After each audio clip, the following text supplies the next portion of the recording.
Welcome to the Fabric of Our Community podcast. I'm Tracy Mitchell, and today we have an amazing guest doing amazing things in the community. Dana Marlowe, founder of the nonprofit organization I Support the Girls. I kind of love saying that, I'm not going to lie. Her organization provides bras, menstrual products, and other essential items for women and girls in need, and the need is great. So let's get started. Hi, my name is Joel Greenzade. I'm president and CEO of G Street Fabrics. And welcome to our podcast, Fabric of Our Community, where we honor individuals that have made a big impact on our community. My co-host is Emmy Award-winning journalist and author, Tracy Mitchell.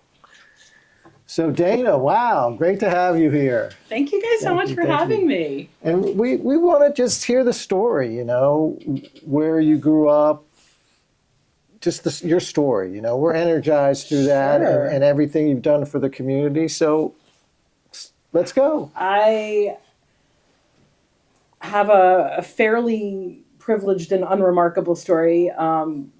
Being born in New York City, growing up in New York when I was real young, and then my folks moved out to the suburbs and grew up there in a pretty bucolic neighborhood, like just lovely neighborhood, not much different than a lot of the folks who would come to G Street Fabrics is kind of Montgomery County area, and grew up there, and then went to undergrad in upstate New York in Rochester, and about 6 hours where it was super cold, and lived there for 4 years, and then moved to Texas because 4 years of that intense snow and ice and like winters that start in early October and end in May. I was like, I'm done. Yeah, right? I did 4 years. That was lovely. And now let me have some sunshine and warmth, and moved to Dallas.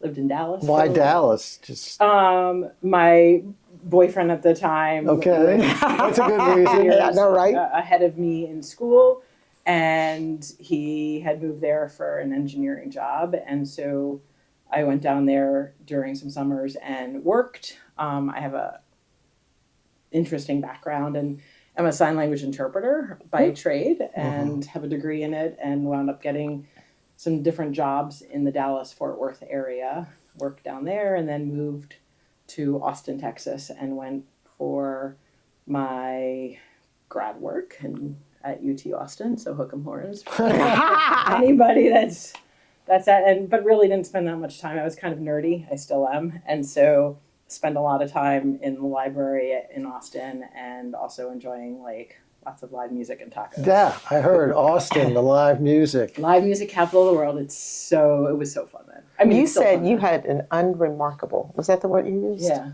How is it unremarkable? My God, where did you pick up this fashion? Like it I could have not no have fashion. been No. I actually That's have no fashion. It's not. Here, I was nominated years ago. Fast forward.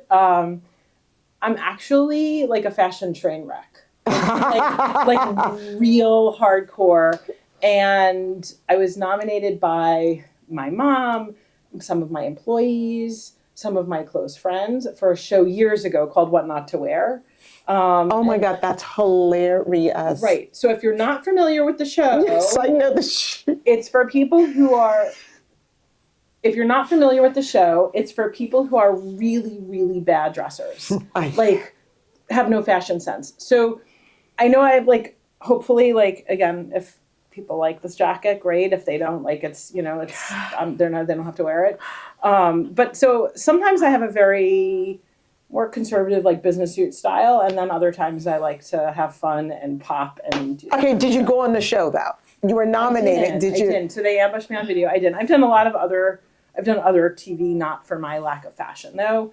So I've done some other TV, but I'm very conscientious about what am I wearing on TV, because I'm not really good in the fashion sense department, and that's okay.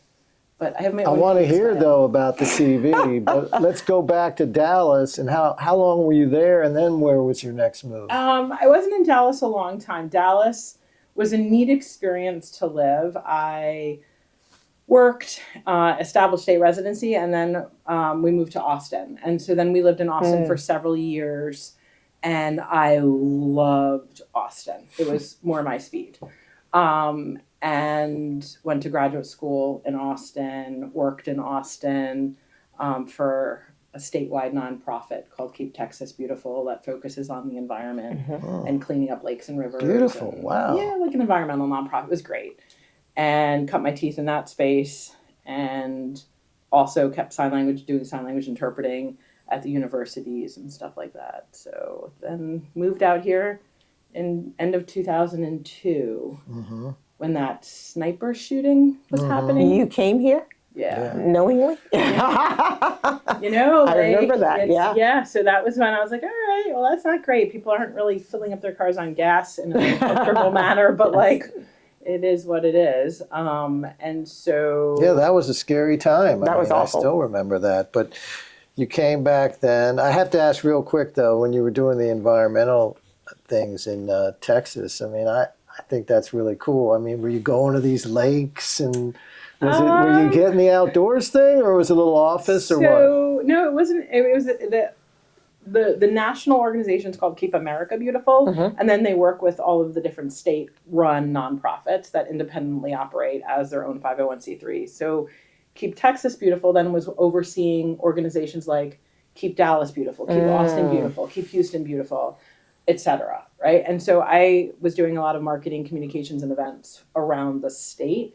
So I got to go to a hot air balloon festival in Lufkin, Texas, in Nacogdoches, right? Sounds cool. And I mean, this is going kind of way back, and I got to go to a bunch of different cities around the state. So for a New Yorker, I actually know Texas geography particularly well. That's cool. That's cool. And so then you came back. You came to Maryland. I came to Maryland because my family is, again, from New York, and I just had a lot of family and friends kind of in the Mid-Atlantic or the Northeast, and this felt like a good place to be. We also miss the seasons. So you really don't get 4 seasons when you're living in Central Texas, and that was something I wanted to be able to enjoy a little bit more. Now, as someone from New Orleans, do you really need 4 seasons? I'm joking. I mean, here's the thing. If I had beignets every day, right? I think I could give up. Right? I'm happy to give up winter. For beignets all day, I will give up winter. Got it. For some, like, good jambalaya, digging deep, get 'em cat, okay. Right? As a, like, Lake Pontchartrain kind of. Look at you. Good job. Good job. Yeah, Good job. That's not bad, right? No, you're That's good. pretty good. Yeah, right. So you get to Maryland, and then what's next in Maryland?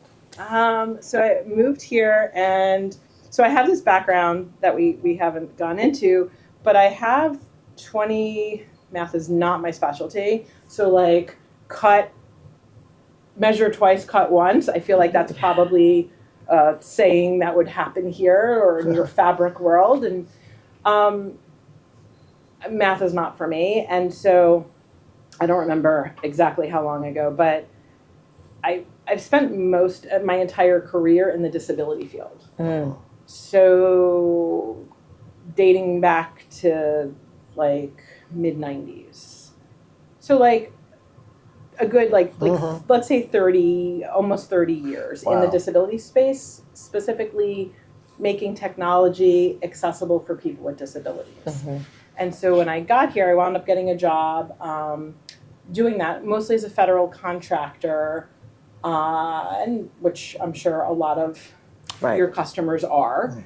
Working to make technology like websites or software applications usable for people who are blind or low vision or deaf or hard of hearing and like that. So that's my background. So you had your own company? I worked for a company that was based in Wheaton. Wow. And did that for a couple years, and then moved on to another like company that's doing this kind of federal contracting, but also working in the business sector. And then when that one changed their focus to pivot towards another incredibly worthy cause, like educating veterans with disabilities, I then launched my own company called Accessibility Partners, and that was in 2009. Wow. So that is, and is that still doing? Great.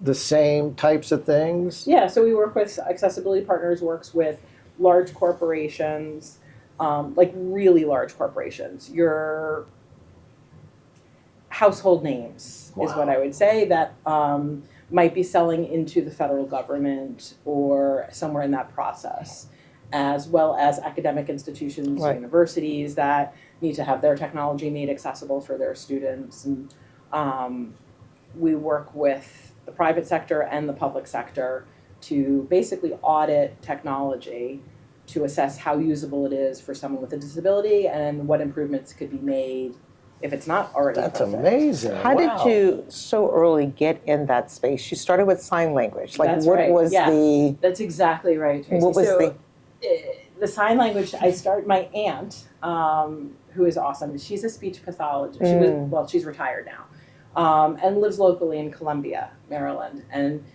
growing up, so she knew sign language, but back then this was cutting edge. Right. This doesn't sound cutting edge to have a speech pathologist who knew sign language, but back in the 60s and 70s, that was a cutting edge modality to teach kids and youth through different channels. And so whenever we would get together for holidays, I would want to learn some signs. And I'm like 6, 7, 8 years old, and then I wound up receiving some like books, and I would go to the library and check out books. But it's real hard to learn a 3-dimensional language like sign language It is. from a 2-dimensional flat book. Like, it's probably also really hard if you're trying to learn diagrams of maybe some sewing. Nowadays, maybe it's easier to watch that YouTube video where you can see the different Definitely. perspectives and Yes. shadows. Absolutely. Same kind of thing, but with a language. And so I absorbed as much as I could, and then started taking some classes. How old when were I was you in high with your school. aunt? So when I was learning sign language through books and my aunt, like I was 6, 7. See, that's where New Orleans and New York. My aunt, right? Yes. So I was like 6 to 10, and then when I was 14, I was able to audit a local community college class, and they let me sit in the back, and I started going to some like events with folks who are deaf and hard of hearing, when I could get rides and stuff there. And then I took some courses during the summertime, and then went to Rochester Institute of Technology for it, which is the second largest university in the U.S. that has a population of students who are deaf and hard of hearing, followed only second to the first one, which is Gallaudet in Washington, D.C. That's amazing. And I asked because my cousin is deaf. Oh, wow. And we all learned sign language when she was That's little to communicate with her. And then my aunt, who lived with my grandparents forever, was blind. So I had to learn to read Braille so that I could. And I always think when you talk about stuff like that it comes from your childhood. Right. That's not something you just say, I'm going to go and do. You know what I mean? Like there's something or somebody who inspired you. So I was just curious. Yeah. Oftentimes I remember, like, for many years, people would be like, oh, do you have someone in your family? Right. And I don't. Right. But like I started really focusing on wanting to do the sign language interpreting in the business sector. And again, attending a university like Rochester Institute of Technology, every single class there has technology built in, right? Like any of these technical institutes, whether it's, this is not MIT or California Polytechnic. Pretty close. No. It was a wonderful undergrad, great school, but this is not that experience. But technology is built into every liberal arts curriculum and everything there. It's just the nature of that type of school. And so there's a lot of tech built in, and I was really interested in the technology and the business and just how communication equivalency worked. And so I started interpreting at universities and in businesses, and then I did some musical interpreting, like for like concerts and stuff like that, starting in college. And I still do it today. But really? What kind of concerts were they? What type of music? My first one was Billy Joel. I feel like that's probably nice. Okay, was it to get the front row seat, or was it to? Yeah, I'm just scared. No, I'm joking. That's cool, though. Yeah. Wow. So that is very I've done cool. Billy Joel I've interpreted for Billy Joel a few times, but that was the first concert. There's like a bunch of different ones. That's excellent. Years, wow. So. Okay, that's pretty cool. So let's go back to your company. So you have a group, a team here. They're not here. They're all over the country. And do you have to travel to these companies? Pre-COVID, yes, there was a lot more travel. But by and large, a lot of what Accessibility Partners does is working with the public and private sector clients remotely. If we're auditing websites or software applications, chances are there's ways to back end into a system. So our team is auditing remotely. And 85% of our team are people with disabilities. Wow. So it's a practice what we preach. Wow. That's amazing. You're an amazing person. So that's not what my kids were saying this morning. Let's get out the door. So you said TV, you've been on TV a number of times. Was this for the company? What was that for? So I've done, the TV stuff was mostly for I Support the Girls, the nonprofit, which we haven't gotten to yet. Okay. But there was some TV, I guess, back. There was also TV prior with Okay, with I get it. Partners. So that was more with your nonprofit that you founded. Okay, great. So do you want to transition into that? Like how? I defer to. I mean, I'm really fascinated with your company, though. As far as, are you building software? Are you? No, it's like if you go to gstreetfabrics.com, Right. Is that Right. that Yes. where I would be sending people? Yeah. Okay.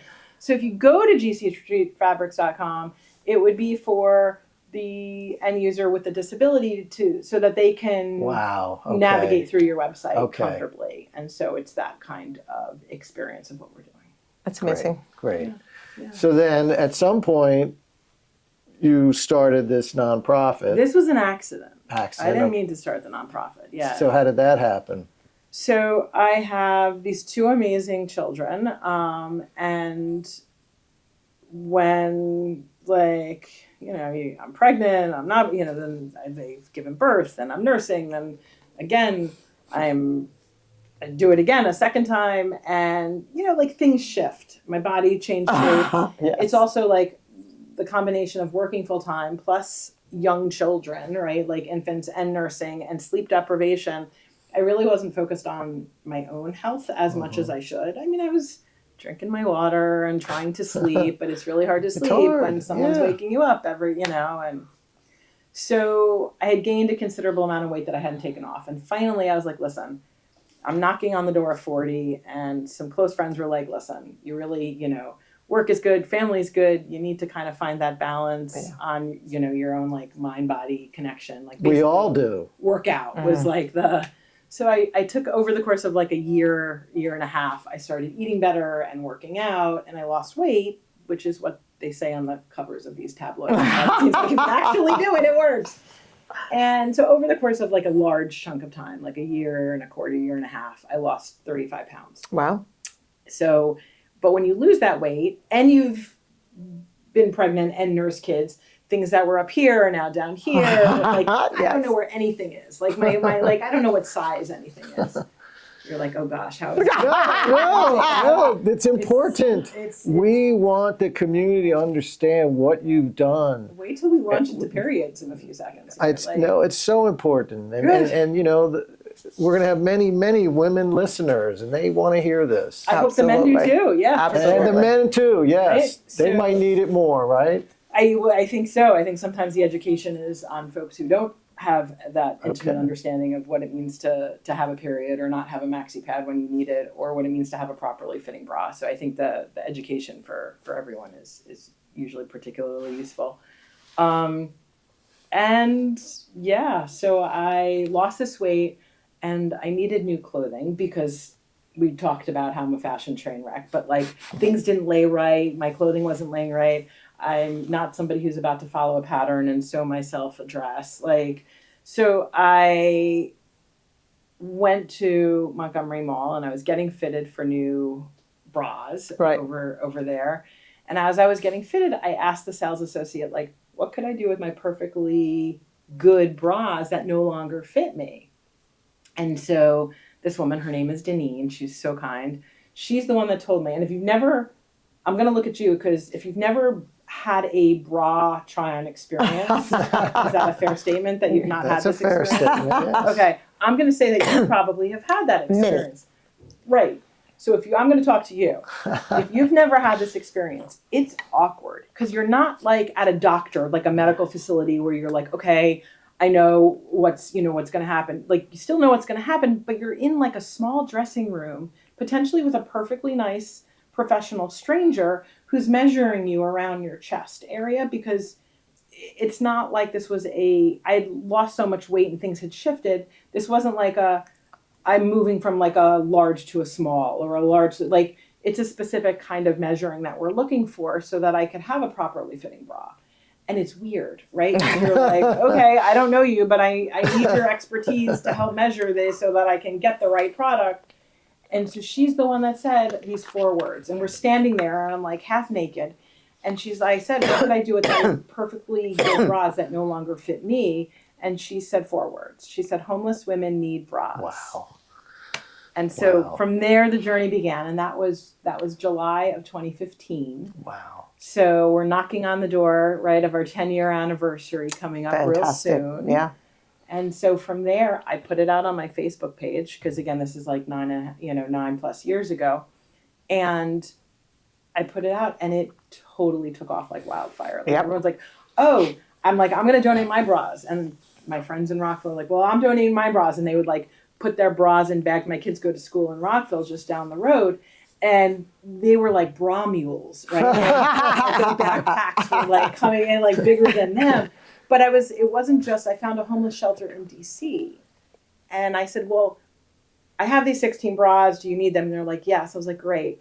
I'm like, I'm going to see if other people want to donate too. I'm like, what else do you need? Because I don't know what I don't know. Right. And they said, well, if you're willing to donate bras, would you consider donating maxi pads and tampons? Because we don't have a line item in our shelter's budget for this. And I was like, sure, I can go to Costco. I can go to like some big box stores, have some coupons, get some buy one, get one frees, and ask if anyone else also wants to donate. And so that first donation to Thrive DC, which was the original recipient, my 16 bras multiplied on Facebook to friends of friends, people wanting to do collections and drives, became over 1,000 bras and over 7,100 menstrual hygiene products. Now they were all shipped to this. Well, we didn't exist yet. It was still okay. I called it Support the Girls online because Dana's Bra Project. Yeah. And Support the Girls was, I felt like a double entendre that people could wrap their heads around. Yes. And like, if they get it, they get it. And they'll laugh. And if they don't, it's still kind of saying we're still supporting girls and women and other folks in need. Yes. And so that worked. And so I started a Facebook page because it got out of control very quickly. And immediately the media was very kind and wanted to talk about it. So the Washington Post did a huge story, and lots of other media, TV and radio and digital formats all wanted to chat about this. And from there, I Support the Girls was born. We have a board of directors and fill out all the proper IRS tax paperwork. And so that all happened 9 years ago. And to date, right, fast forward, right, we operate 6 programs. We're headquartered here locally in Rockville, but we have 60 locations from like I Support the Girls Detroit, and I Support the Girls Orlando, and I Support the Girls the Philippines and Germany and Pakistan and Australia and Canada and all over the US. So That's amazing. How do they work? Do they have little warehouses where they take everything in and then they ship it to the places where they feel like it's needed? So we carefully vet our social service agencies that we're working with. So that could be homeless shelters. We carefully vet our social service agencies that we work with. That could be homeless shelters, that could be domestic violence shelters, it could be low-income public schools, it could be LGBTQ plus organizations, veterans with disabilities organizations, it's organizations that help survivors of human trafficking and the like. Over 5,000 we've donated to and partnered with across the world. And so we first are vetting them to see like, who are you helping, checking out their nonprofit status and like what they do, they are who they say they are, how many people a month are they helping, a year, that kind of thing, and what kind of programs and what is their distribution plan, because we're a nonprofit, but the easiest way to explain us is we're B2B. There's not really a line out of our Right. door where people are coming to pick up products because we're donating large quantities. So we partner with massive corporations, from Victoria's Secret to Procter and Gamble that Wow. makes That's Always and incredible. Tampax, or Kimberly Clark Corporation that makes Kotex, or Bombas that makes socks, or Thrive Cosmetics that makes makeup. Like, it's a really long list. I think we're over like 2,000. So you're not getting it from the community as much as you were when you started. Right. So Got it. we still do collect from the community millions of products. Right. But we're also receiving in tandem millions of products from corporations. Got it. And so the distribution happens through both those channels. As far as how the affiliates work, those affiliates are receiving products from us and receiving products from us via the corporations. So Dana, this organization now seems pretty big. So tell us about that. How large it is, how many people are involved. I mean, you're doing great work. It's a big deal. Yeah, I think sometimes when you're like mired in it's a forest tree scenario, right? So like when you're mired in meetings and emails, sometimes you forget what's going on. But so we have about 10 staff, and there are 60 affiliates. So those are incredible, impassioned volunteers in their communities who are collecting locally, donating locally, presenting who I Support the Girls is in their city or state or country, and running education and advocacy work and all different kinds of things that we do from our programs. And plus, we have a lot of regular volunteers. So I would say it's about a total of about 500 people. Wow. Of regular volunteers, affiliate directors, staff, and stuff like that. Have you had to go to some of these other countries to meet? Yeah, it's amazing. Is that amazing? It's Tell us amazing. about that. Koalas in Australia? I'm sure you guys have some very soft velveteen products, but that's really hard to beat a cute and cuddly koala. No, Did that's you hold one? incredible. Oh, that's so I sweet. did. And I'm also like a total bird fanatic, and there's some incredible parrots and birds in Australia. I've had some opportunities that have taken me all over the world but really we're talking about dignity and menstrual equity and period poverty and access to education and information for women and girls. I love You're that. changing lives is what you're talking about, because That's what I think is. it's such a community effort, right? And so it's such a huge community effort, but it's about having a properly fitting bra that might have your clothes lay right, stand up straight, or feel more proud to be able to go out for that job interview. And it means having access to maxi pads and tampons and being able to not have to miss school. And that's here in Rockville. That's not just people are like, oh, well, maybe they are helping places all over. We are. And also it's here local at home, where there are lots of girls that are missing math class and science class because they don't have access to pads and tampons. And it's not necessarily a budgetary line item for the school or the school nurse to have. Things are changing with the county council. There's a lot of progressive legislation happening here locally. And state of Maryland doesn't have any state sales tax on menstrual products, but 20 U.S. states still tax pads and tampons and menstrual supplies. And that makes these products that people who menstruate every single month for 4, 5, 6, 7 days every month, and you need multiple products every single day, that much more out of reach when there's a tax on them. And so that pink tax exists, and one of the things I Support the Girls does is advocate to change some of those taxes so that products can be more accessible, if not free, everywhere. I think the word, though, the dignity, Absolutely. that is just so powerful, what you're doing for so many people. And I mean, they deserve it. They should have it. They should have everything they need, and they should have that dignity. We agree. It's incredible. Also, I know that you're actually a pretty big deal, and you've been on some TV shows. Tell us about some of the shows you've been on. Not really a big deal, but always happy Humble. to share. Absolutely. I'm telling you, my kids are like, You cannot judge yourself by your kids. Yeah, right. They will take you down. I'm like, I wasn't, today wasn't like a banner parenting day. But some days were like that. But no, my kids are amazing. But no, it's been pretty powerful to be able to share the story about I Support the Girls, and also who's coming together as a community to help raise awareness and social consciousness on these issues. And so most recently, I've done super grateful to work at doing what I do and been able to have that focus at the Kelly Clarkson show. Wow. And so this past year, I had the opportunity to go chat with Kelly 3 times Nice. on the show. So that was really Is she an amazing woman? She's so sweet. She's Yeah. lovely. I can't sing at all, but I had the opportunity. We were bantering about stuff while they were like setting up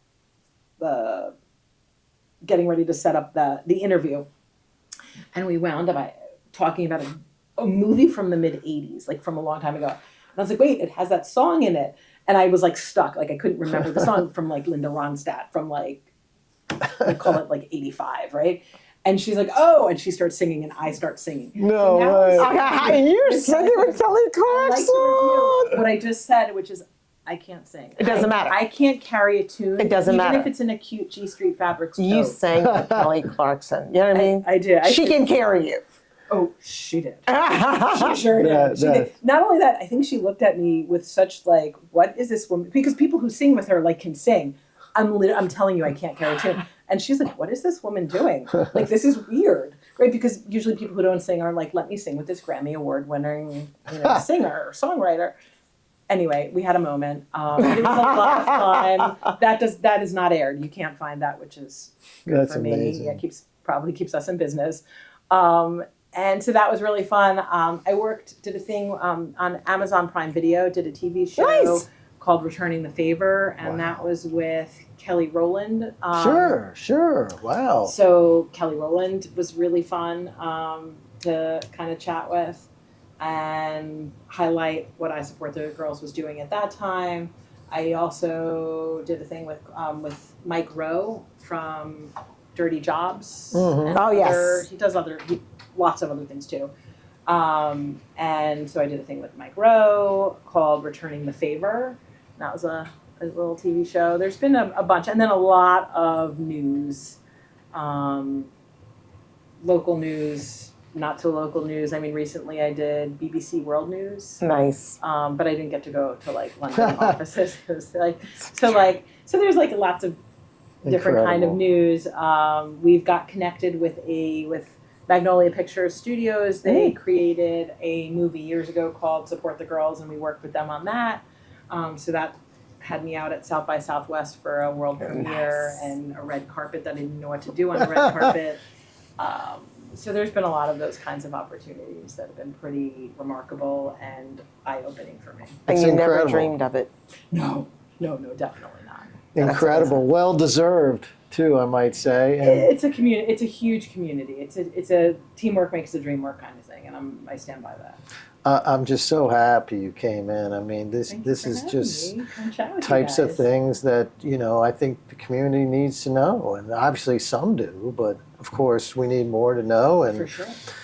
And what's possible one person can do, right? Creates such a perfect. huge impact on our community. Perfect. Right. Perfect. Right. No, Yeah. but it's not just me, right? Like I may have had this like accidental idea and vision, but it's certainly all of these other people who make Yes. the magic happen. But isn't that the goal, right? You come up with this idea that you never think will go anywhere, and then it just takes off. I mean, I guess that's what they say, right? But again, part of the fascinating part of it is I didn't need to come up with the idea. It doesn't matter. That's- Wow. But there was a need that you found. Like, There was it's, a you know how need, you go yes. searching for the need, you For can never sure. find it? 100%. But it When finds people you. are like, well, how do I do this? Or I'm like, well, look at what need there is in the marketplace. What gap is there in society that you can just take you don't have to, I'm not here solving homelessness, right? Yeah. Like I'm not solving this like broad swath. Like it's literally this tiny sliver that was missing back then and that we're out there. So to date, we've donated nearly 40 million products in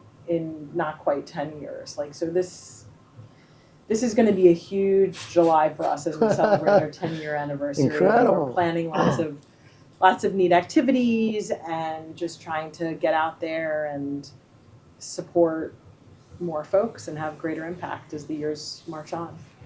That's Such an amazing. amazing Dana Marlowe, I support the girls. What an Absolutely. amazing person, amazing group of people.